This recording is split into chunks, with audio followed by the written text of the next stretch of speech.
pobre pode migrar para o Canadá? Você já sonhou em imigrar para o Canadá, mas acha que esse sonho é só para ricos? Então assiste esse vídeo que nós vamos compartilhar com vocês a experiência de 2 professores que imigraram para o Canadá e como sim é possível pessoas comuns, sem grandes fortunas, alcançarem esse sonho. Bom, para você que caiu de paraquedas, neste vídeo, aqui é o Wagner. Eu sou Giza. Aqui do Imigrante Motivado, e esse aqui é o espaço para você que está procurando informação boa e de qualidade sobre morar fora. Agora me diz aqui no comentário se você acha que morar fora e imigrar é só para quem tem dinheiro.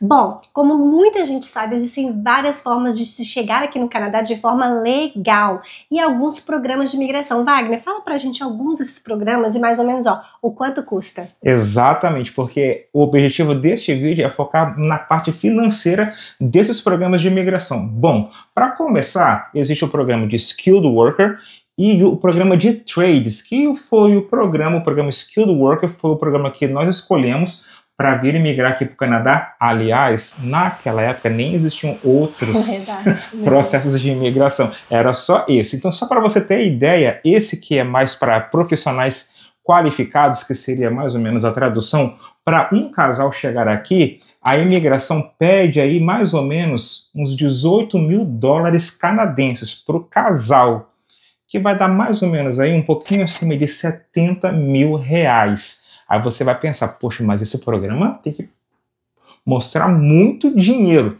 Mas existem outros programas, por exemplo, os programas provinciais. Vou te dar um exemplo, hein? O programa do Atlântico. O programa do Atlântico, para um casal, só pede 4.572 dólares, que vai dar mais ou menos aí uns 18 mil reais. Então vale muito a pena comparar os programas e ver qual programa que vai mesmo se encaixar aí no seu perfil. Mas também tem um programa rural. O programa rural, se eu me lembro bem, ele vai pedir mais ou menos uns 10 mil dólares para um casal, que vai dar aí então, o dólar está mais ou menos 4, dólar canadense, perto de 40 mil reais. E também tem programa de caregiver, tem muitos programas de imigração, vale muito a pena depois você fazer a sua própria pesquisa. Exatamente, lembrando, né, gente, que esses valores eles vão ser ajustados aí de período em período, tá? Então esse vídeo está sendo feito hoje, essa informação de hoje, mas é lógico que isso pode mudar dependendo de quando você está vendo esse vídeo aí no YouTube. É claro que esse exemplo foi só para casal, né? Mas tem para indivíduo, casal com 1, 2, 3 filhos. Eu vou colocar agora aqui a imagem, vai te tampar um pouquinho, tá bom, meu amor? Né? Tanto do programa de Skilled Worker, como o programa do Atlântico e o programa rural, os valores para cada tamanho aí de família, beleza? Exatamente, olha que legal. Gente, e outra coisa que a gente sempre fala, né, Wagner, é que a melhor fonte de informação para você que tem interesse em vir para o Canadá por algum desses programas, até se familiarizar com o que tem disponível hoje, é entrar lá no site do governo federal, né, que lá tem informação atualizada, né, Wagner? É isso aí. Governo Federal do Canadá. A parte financeira, ela é sim muito importante, mas ela não pode ser uma coisa que vai parar o seu processo, o seu planejamento para mudar aqui para o Canadá. Giza, vamos conversar um pouquinho aqui sobre a nossa história. Quanto que a gente tinha no banco quando o Canadá apareceu nas nossas vidas? Ah, essa resposta é muito simples, ó. Zero. Zero. E naquela época, o único programa disponível era o programa de Skilled Worker, que é o que pede, assim, a maior comprovação financeira. E nós dois éramos professores.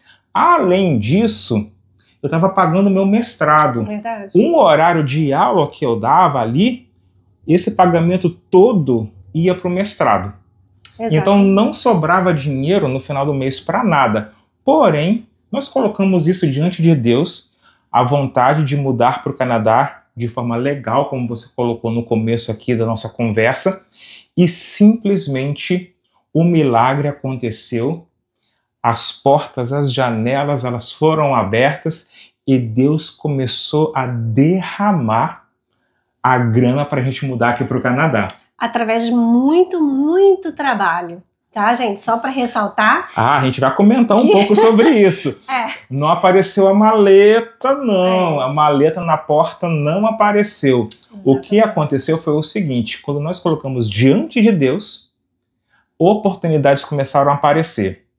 Oportunidade para a gente fazer hora extra, trabalhos extras. Giza foi chamada para um concurso público que ela tinha feito prova 2 anos atrás. Mas o que aconteceu foi que nós colocamos isso na presença de Deus. O que não aconteceria, esse dinheiro, ele não iria chegar nas nossas mãos se a gente já não tivesse um propósito, já tivesse ali conectado com os planos de Deus. Porque eu me lembrei, quando eu estava organizando as nossas ideias aqui para esse vídeo, né, daquele versículo que está lá em Êxodo 14. O povo de Israel fugindo do Egito, desesperado porque os egípcios estavam chegando o mar, e aí Moisés foi orar. Ah, Senhor, me ajuda. Deus olhou para ele e falou: você está orando por quê? Agora é hora de marchar. Então existe tempo na nossa vida, tempo de orar, tempo de pensar, mas existe tempo para você tomar uma decisão e meter a cara e falar: agora eu vou fazer. Se você colocou isso no seu coração, tem paz que também é plano de Deus, com certeza, sem sombra de dúvidas, Deus vai abrir as portas para você, como abriu para a gente. Exatamente, gente. E assim, é muito interessante porque isso também não acontece de uma hora para outra, né? É um processo longo. O processo ele começou antes mesmo do processo para imigrar para o Canadá. Nós já havíamos sentido no nosso coração o desejo de uma mudança. E Deus foi plantando esse desejo no nosso coração e esse desejo foi só crescendo. E foi a partir desse tempo, desse momento que o Wagner começou a pesquisar, né, as questões de imigração, começou a acontecer uma situação dele conhecer uma pessoa que estava imigrando para cá, quer dizer, Deus foi colocando pessoas no caminho, né? Fomos buscando informação a respeito de quais outros países também que nós poderíamos de repente migrar, né, Wagner? Não é uma coisa assim que acontece do dia para a noite, da noite para o dia. E aí que pronto, as portas começaram. Aí chegar aqui já foi um outro desafio, tá, gente? Mas o que a gente quer dizer para você é que pessoas comuns como Wagner e eu, professores de classe média baixa, eu nem diria média, né, na realidade brasileira, pagando um mestrado com muito custo, muito suor, pagando um carro basicão, Fiat Uno, uma filhinha pequenininha, assim, que ia para a escola da prefeitura, entendeu? Nossa filha nem em escola particular, que ela era pequenininha, creche particular ela ia, por exemplo, né? Então assim, falar para você que eu não sei qual a situação que você está agora, você está vendo esse vídeo aí. Às vezes tudo colabora para não acontecer e aí a gente fica desanimado, mas a gente quer falar para você para não desanimar, para você realmente aí colocar diante de Deus e, se for da vontade de Deus, fazer crescer esse desejo no seu coração. E é aquilo que o Wagner falou: orar por diante de Deus e marchar, fazer aquilo que você precisa fazer também, entendeu? E vai acontecer no tempo certo. Aproveitando esse gancho, eu acho que acima do financeiro tem que ter um planejamento. E é por isso que nós organizamos o nosso curso Plano Canadá para te ajudar tanto no pré quanto no pós-imigração. Se você tiver interesse, dá uma olhadinha aqui no link da descrição. Exatamente, você pode estar se perguntando: mas Wagner, Giza, vocês já estão há quanto tempo aí no Canadá? Nós vamos fazer 16 anos agora em setembro de 2025 que nós pisamos aqui no Canadá. Então já tem muita experiência, muita coisa vivida aqui nesse país, por isso que eu acredito que o nosso curso vai fazer toda a diferença aí no seu plano. E é claro que, além dos programas de imigração, existe a possibilidade de você chegar aqui no Canadá através de uma oferta de trabalho, que aí vai requerer muito menos dinheiro. Porém, você vai ter que conseguir um trabalho antes de chegar aqui. É claro que nós já fizemos um vídeo sobre isso, inclusive com um recrutador aqui do Canadá. Nós vamos colocar o card bem aqui para você assistir esse vídeo depois. Mas aí você pode estar se perguntando o que realmente importa nesse processo aí para chegar no Canadá por algum programa de imigração. Quais são os pontos mais importantes para mim, para você que quer vir aqui para o Canadá? Bom, são 3 mais importantes na nossa opinião. O primeiro, gente, é sua educação, você ter ali ó, o seu diploma, qualificação, para você vir, conseguir um trabalho, crescer e se desenvolver. Educação com experiência profissional, é claro. Exato, muito bem, parênteses, muito bem feito. Não adianta só eu tenho curso disso, faculdade, e não ter experiência, porque para trabalhar aqui sempre vai se pedir experiência nessa área que você está aplicando para trabalho, beleza? Então, a educação, qualificação, experiência profissional é uma coisa muito importante nesse processo. A segunda coisa muito importante é o domínio da língua. Se você for para o lado francês, o francês. Se você vier para o inglês, inglês. Se você tiver as duas, melhor ainda. Tá certo? Porque o país, né, ele está sempre de portas abertas aí para as duas línguas. Mas focando no inglês, é você ter o domínio da língua, importantíssimo.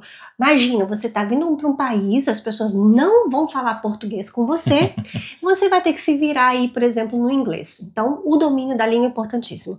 E o terceiro ponto, que é tão importante quanto os outros pontos, é o planejamento financeiro. A gente fez muito corte também de supérfluo, porque toda vez que a gente ia comprar alguma coisa ou ia sair para fazer alguma coisa, a gente pensava, mas a gente vai mudar para o Canadá. Exatamente. Então... desculpa. Então, se você não precisar daquela blusinha lá da C&A, corta. Era isso que ele ia falar que é importante, gente. Era muito importante. Tinha que ter cortado, tá vendo? Mas é verdade. Comer fora. Precisa comer fora todo final de semana? Não, corta. A gente pensava, não, esse dinheiro aqui da pizza, do lanche, não, vai para o Canadá. É lógico, né, Wagner, que nesse tempo nós vivemos, tá, gente? Nós vivemos, a gente também não ficou só dentro dessa, né, dessa clausura, digamos, de imigração, mas a gente começou a priorizar os nossos gastos. Muito importante, ao invés de sair todo fim de semana, a gente sai um fim de semana, por exemplo, entendeu? Então a gente, sim, permaneceu ali vivendo, né, como a gente podia, usufruindo, de acordo com, né, as condições, mas priorizando. Por exemplo, eu lembro, Wagner, que o nosso sofá, que era de corino, tá, gente? Não era cor, era corino. Um sofá laranja. Mas era moda na época, né, gente? A gente tá falando de 2007, né? Você sabe. Então, ele começou a rasgar o corino. Eu falei, vamos reformar? Ou vamos comprar outro sofá? Não, por quê? Porque nós vamos pro Canadá. No Canadá a gente vai precisar comprar essas coisas em algum momento, não é verdade? Então, eu fui lá, peguei uma manta e cobri o sofá. E a cama? Quebrou. A cama, quebrou o pé da cama quebrou. O que Wagner fez? Serrei os outros pés e fizemos uma cama japonesa. Perfeito. Então, gente, assim... Por quê? Porque a gente tinha certeza no coração de que a gente ia mudar para o Canadá. Exatamente, ficou uma cama muito, muito show, uma cama nova de novo, né? E eu acho que essa questão, né, Wagner, de você estar realmente contente com as coisas que você tem, você ter visão também, né, dos seus planos de futuro e priorizar, gente, junto com a família, né? A família toda tem que estar integrada nesse plano para todo mundo aí fazer o esforço necessário para economizar o que precisa economizar. Agora, existem várias formas de você angariar, tá? Você pode falar mais, mas eu tenho meu salário fixo, minha esposa também. Não tem muito como a gente pensar fora, né, do que a gente recebe todo mês, por exemplo. Sim. Tem, o que nós fizemos, renda extra, começamos a trabalhar mais, tá, gente? Então, eu lembro que eu dava aula em outros horários, fazia revisão de trabalho em outros horários, eu como professor de português. Então, tem sim, para e pensa quais outras formas que eu tenho, né, para fazer um trabalho extra e fazer uma renda extra aqui para minha casa. Beleza? Então, é isso, né, Wagner? Dos três, só um minutinho de cortar, meu amor. Mas aqui, gente, é uma sintonia dos 3 pontos, tá? Educação, qualificação profissional. Muito obrigada, meu amor. Qualificação profissional, o inglês e o planejamento financeiro. Todos muito importantes, existem outros fatores, esses são os 3 que nós queremos trazer para vocês hoje aqui nesse vídeo. O mais que a gente acha aqui, né, Wagner, juntos conversando, que seja um pouco mais complicado, na nossa opinião é o primeiro, que é a qualificação profissional e educação, porque se não, você não tem isso ainda... E vai requerer muito mais tempo. Vai requerer um tempo. Em inglês... Né? Eu aprendi em 1 ano. Exatamente. Em inglês, o Wagner aprendeu em 1 ano para fazer a prova do IELTS, conseguir a nota mínima exigida pela imigração, né? E o planejamento financeiro, a gente fazendo todo o esforço que a gente conseguia ali, tirando, sugando, torcendo, a gente conseguiu também juntar em mais ou menos 1 ano que a gente precisava juntar para provar para a imigração, tá certo? E lembrando, né, galera, nada é garantido. Você tem que pensar o seguinte, e se o pior acontecer? Isso aí muita gente pergunta. A expressão em inglês é the worst case scenario. Por exemplo, a gente já estava aqui no Canadá, o dinheiro estava acabando, quando chegou assim, quase perto, só de comprar a passagem e voltar, a gente conversou e falou, ó, se der tudo errado, a gente volta para o Brasil, trabalha mais, junta mais dinheiro. Se der tudo errado, você pensa aí no seu caso, o que você pode fazer? Porque não é 100% garantido. Algumas pessoas que fizeram o programa de imigração junto com a gente não tiveram o processo aprovado, entendeu? Mas é muito melhor, na nossa opinião, você meter a cara, correr atrás dos seus objetivos e se não der certo, é muito melhor do que a alternativa de você ficar a vida inteira pensando e se eu tivesse tentado, será que hoje eu estaria no Canadá? Né? Porque o medo, ele pode parar muita gente, e a gente recebe muito esse comentário, eu tenho muito medo de dar errado. Gente, o medo de dar errado sempre vai existir, existiu para nós, vai existir para você, é normal. O importante é não deixar esse medo parar. Se você acredita que esse desejo do seu coração, ele vem de Deus, tá? Então faça a sua parte aí em oração, em ação, comece a marchar, né, em rumo ali do caminho, da vitória, entendeu? Que Deus vai abrir as portas e vai fazer acontecer. Agora, se você quer ainda mais 5 razões que te provam que ainda vale a pena vir para o Canadá em 2025, dá uma olhadinha nesse vídeo aqui.